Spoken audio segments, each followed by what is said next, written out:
할렐루야! 오늘도 예배로 하루를 시작하시는 모든 성도님들을 주님의 이름으로 환영하고 축복합니다. 이 시간에 먼저 찬송가로 나아갈 때 찬송가 585장 내주는 강한 성이요 함께 찬송하시겠습니다.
기도하십니다. 여호와 하나님 너무나도 감사합니다. 오늘 하루도 하나님께서 우리에게 성령을 부어주시기 위해 우리가 먼저 예배로 주님 앞에 나올 수 있는 귀하고 복된 시간 허락하여 주심에 너무나도 큰 감사를 드립니다.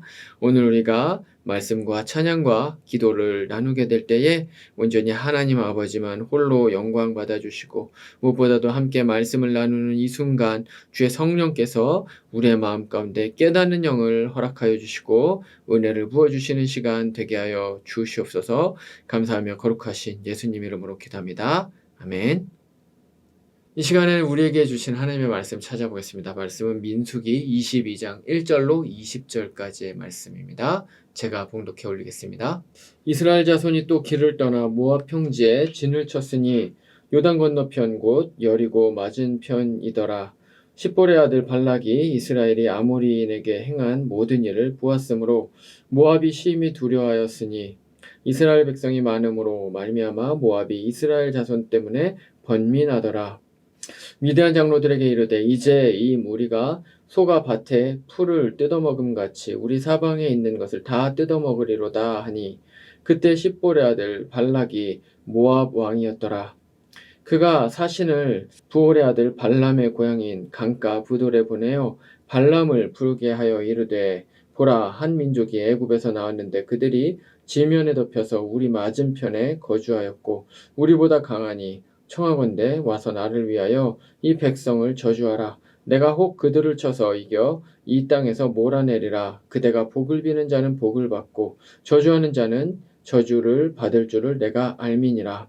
모압 장로들과 미디안 장로들이 손에 복채를 가지고 떠나 발람에게 이르러 발락의 말을 그에게 전하매 발람이 그들에게 이르되 이 밤에 여기서 유숙하라. 여호와께서 내게 이르시는 대로 너희에게 대답하리라. 모압 귀족들이 발람에게서 유숙하니라. 하나님이 발람에게 임하여 말씀하시되 너와 함께 있는 사람들이 누구냐? 발람이 하나님께 아뢰되 모압 왕 십볼의 아들 발락이 내게 보낸 자들이니이다. 이르기를 보라 애굽에서 나온 민족이 지면에 덮였으니 이제 와서 나를 위하여 그들을 저주하라. 내가 혹 그들을 쳐서 몰아낼 수 있으리라 하나이다.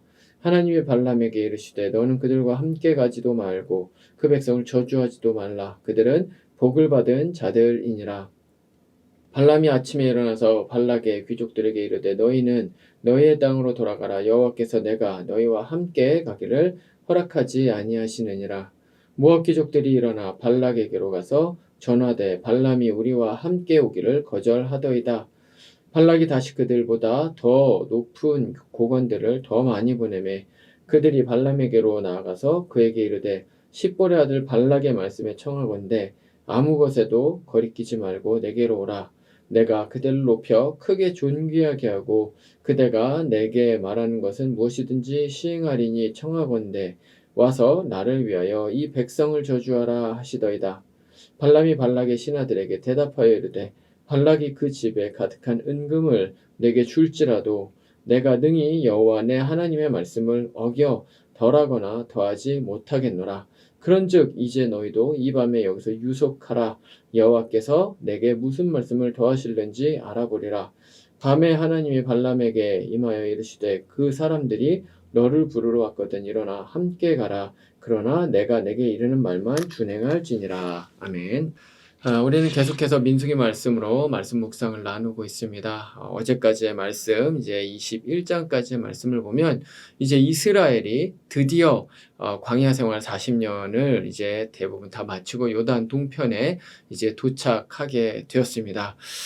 이제 드디어 가나안을 목전에 둔 그런 상황이 되었던 것이죠.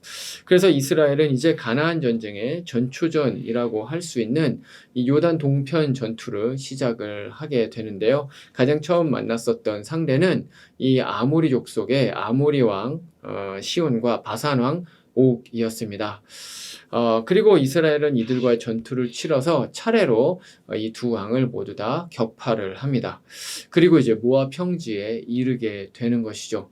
그리고 여기에서 이제 민수기에서 그 유명한 이 발람 사건이 등장을 하게 됩니다. 이 발람 내러티브가 민수기 내에서는 사실 가장 유명한 이제 그러한 사건 중에 하나인데 그 이유는 굉장히 흥미롭기도 하고 근데 또 어떤 의미에서는 또 난해한 면도 있고 그러나 또 굉장히 영적인 그 진리가 지혜가 굉장히 풍성하게 많이 담겨져 있기 때문에 그렇습니다. 그래서 이제 오늘부터 시작되는 이 발람 사건을 통해서 하나님께서 또 오늘날 우리에게 주시고자 하시는 말씀이 무엇인지 우리가 함께 나누어 보기를 원합니다. 본문에 대해서 이제 조금 더 설명을 드리자면 이미 말씀드렸던 것처럼 이제 어제까지의 본문을 보면 이제 이스라엘이 시혼과 옥을 이제 손쉽게 이제 격파를 하는 이제 그런 장면이 나오죠. 그런데 이 사건 때문에 사실 이 요단 동편에 있는 사람들, 이 이방 민족들은 굉장히 많이 마음 가운데 두려움이 생기고 충격에 빠지게 됩니다. 왜냐하면 이 아모리 족속은 굉장히 강력한 민족이었기 때문에 그렇습니다. 그렇게 쉽게 당하는 민족이 아니었습니다. 그런데 이스라엘이 너무 쉽게 이겨버린 거예요. 그래서 얼마나 충격을 받았는지 이 오늘의 말씀 3절, 4절, 6절을 보면 이제 이렇게 기록이 되어 있습니다. 3절에서는 모압이 심히 두려워하였으니 4절에서는 이제 이 무리가 소가 밭에 풀을 뜯어먹음 같이 우리 사방에 있는 것을 다 뜯어먹으리라. 그리고 6절에서는 우리보다 강하니, 이렇게 이야기를 하고 있습니다. 그러니까 지금 이스라엘이 너무나도 강력하다고 생각을 하게 된 것입니다. 어쩌면 예상했던 것보다 훨씬 더 이제 강력했기 때문에 이제 이런 식으로 반응을 했었던 것 같습니다. 그래서 어쨌건 마음이 녹아내리는 거예요. 정신이 혼미해지는 것입니다. 전의를 상실해버리게 된 거예요.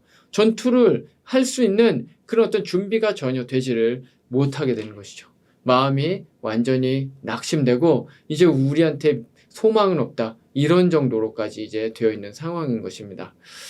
그렇지만 이 모압 왕이었던, 이 모압의 리더였던 이 발락은 그래도 그냥 우리가 이렇게 두 손 놓고 그냥 앉아있다가 죽을 수는 없다. 아마 이렇게 생각을 했었던 것 같습니다. 그래서 이제 어떻게 해서든 싸움을 해야 되는데, 그렇다고 해서 평상시와 똑같은 그런 일반적인 전투를 했다가는 분명히 저 아모리 족속들과 똑같은 그런 이제 결론에 이를 것이라는 그런 예상을 하게 됐습니다. 그래서 다른 방법을 강구를 하는데요. 그것은 바로 주술을 이용해서 영적인 힘을 이제 빌리는 그러한 전투를 선택을 하게 된 것입니다. 당시 고대 근동에는 발람이라는 이제 주술가가 있었습니다. 근데 이 사람은 실제 고대 문헌 비석에도 이제 이름이 등장할 정도로 정말로 이제 존재를 했었던 그런 유명한 그 당시에 이제 점술가였습니다. 근데 이 사람이 이제 뭔가 저주를 잘하고 또 뭐 축복도 잘하고 뭔가 영험하다 이제 그런 이름이 나 있으니까 이제 발락이 그런 생각을 한 겁니다. 이 사람을 데리고 와야 되겠다. 그래서 이 사람, 군사력으로는 어차피 게임이 안 되니까 이길 수가 없으니까 이 사람한테 이스라엘을 저주하게 만들어서 그렇게 이제 싸우는 것밖에 방법이 없겠다. 이제 이런 생각을 하게 되는 것이죠.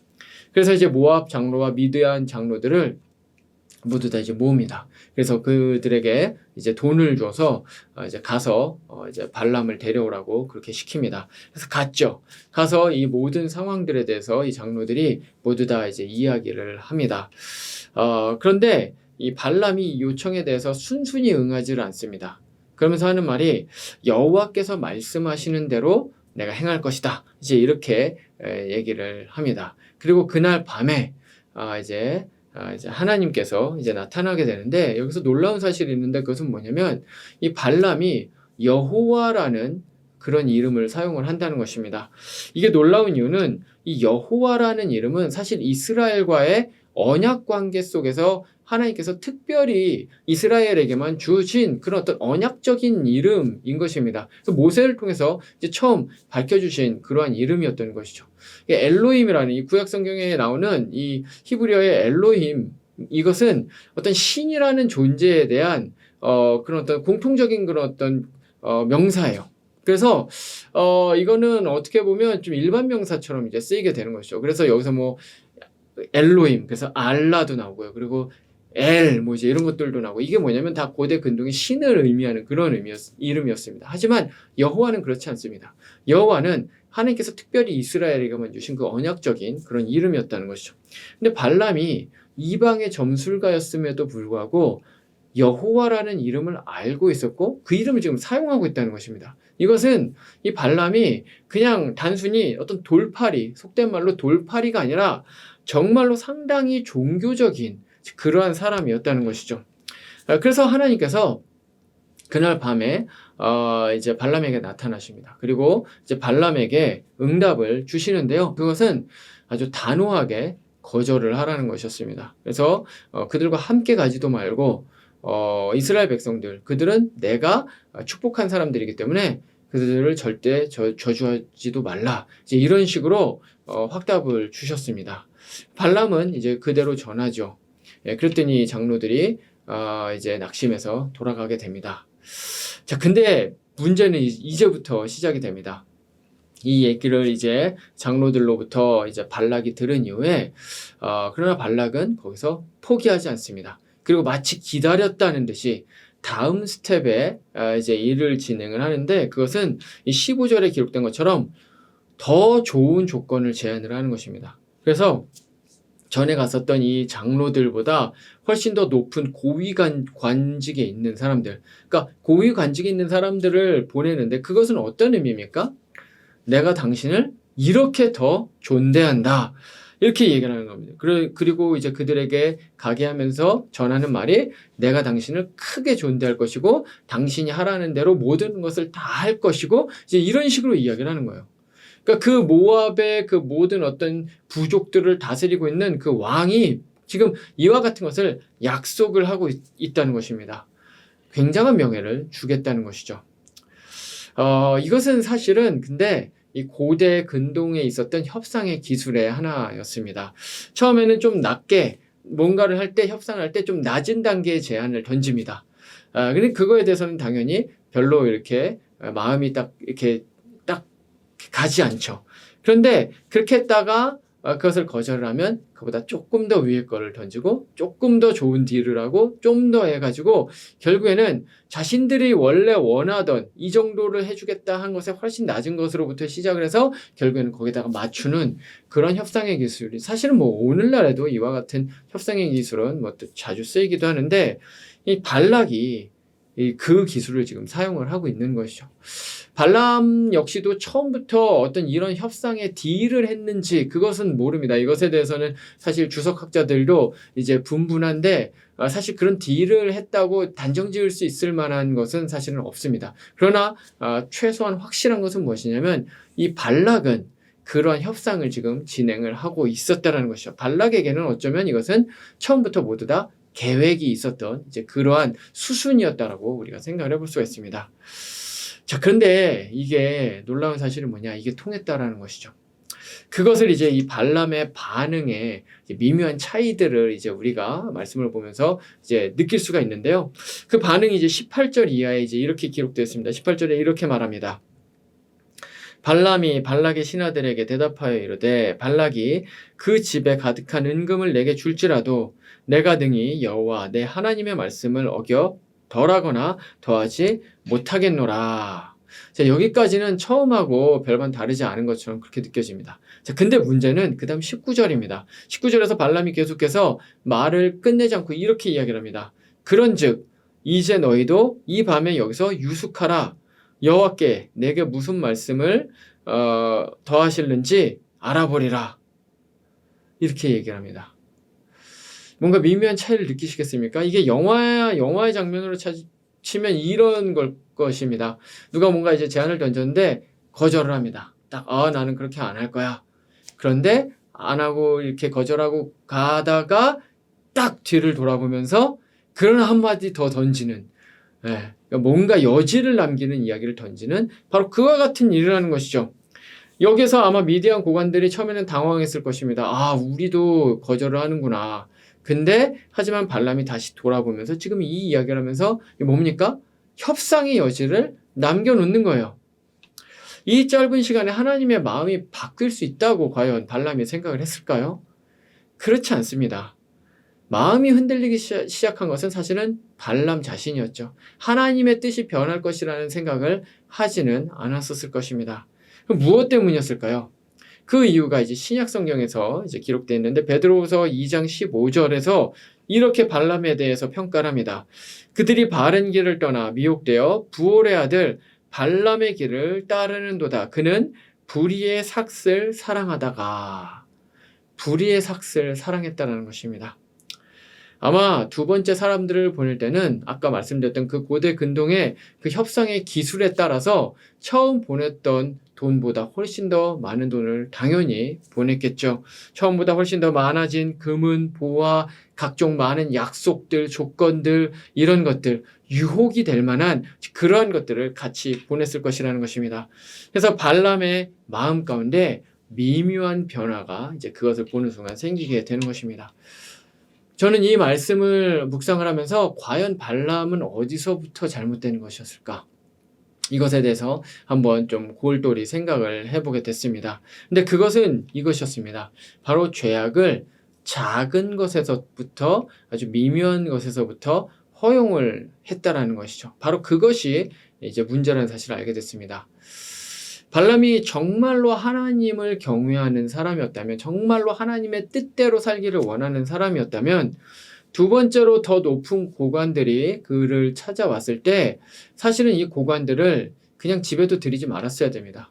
바로 내쳤어야 됩니다. 왜냐하면 어떤 협상의 기술을 하는지 뻔히 알 수 있었기 때문에 그렇습니다. 문도 열어주지 말았어야 되고요. 문전박대를 하고 바로 그냥 아주 혹독한 이야기를 하면서 빨리 가라고 이제 그렇게 했어야 되는 것이 맞았습니다. 뭐 또 계속해서 찾아올 수도 있었겠죠. 하지만 그럴 때마다 더 강력하게 내쳤어야 됐습니다.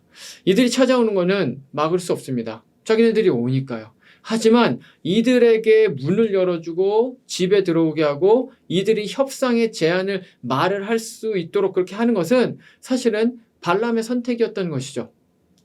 발람의 마음속에는 사실 불의한 삭스에 대한 탐심이 이미 있었습니다. 그래서 이들이 노크를 하는 순간 그 탐심은 이미 작동을 하고 있었던 것이죠. 이것은 우리에게 아주 중요한 영적 교훈, 진리를 이제 전해주는데요. 그것은 바로 죄악은 아주 작은 부스러기부터 시작을 하기 때문에 바로 그 작은 미묘한 죄악이 시작이 될 때부터 우리는 그것을 단호하게 내칠 수 있어야 된다는 것입니다. 이 진리에 대해서 사도 바울도 데살로니가전서 5장 22절에서 이렇게 이야기를 합니다. 악은 어떤 모양이라도 버리라. 악은 어떤 모양이라도 버리라. 모양이라도. 무슨 말입니까? 비스무리한 어떤 것만 나오더라도 뭔가 경계심을 바짝 써야 된다는 거예요. 이게 하나님의 거룩한 일인가? 아니면 이 세대를 본받는 일인가? 이 세상의 그런 어떤 세속적인 그러한 생각이 아닌가? 이제 이런 것들에 대해서 분별력을 가지고 경계하면서 경계심을 늦추지 말아야 된다는 것입니다.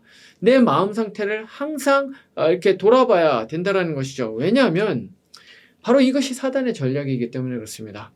베드로전서 5장 8절에서 기록된 것처럼 이 우리의 이제 대적인 사단 마귀는 언제든지 우는 사자와 같이 삼킬 자를 찾으러 돌아다니고 있습니다. 성도마저도 어떻게 해서든 무너뜨리기 위해서 계속해서 가진 술수를 쓰고 있다는 것이죠. 자, 근데 문제는 무엇이냐? 이 사단 마귀의 전략을 모르면 필패할 수밖에 없다는 것입니다. 사단 마귀의 전략이 뭐 여러 가지가 있지만 그 중에 아주 중요한 전략 중에 하나는 무엇이냐면 이것입니다. 사단 마귀는 절대 자기를 사단 마귀라고 이름표 붙이고 다니지 않는다는 것입니다. 사단 마귀, 이 죄악은 절대 드러나게 막 죄악이라는 그런 아주 완벽하게 누가 봤을 때도 죄악이라는 그런 것이라면 사실은 사람들이 많이 피하죠. 특히 성도들 같은 경우에는 분별력이 조금만 있어도 이거는 아니다 라는 생각이 들 것입니다. 당연히 마귀를 대적하게 되어 있습니다. 근데 그러니까 이제 사단 마귀는 아주 살금살금 성도들에게 접근을 합니다.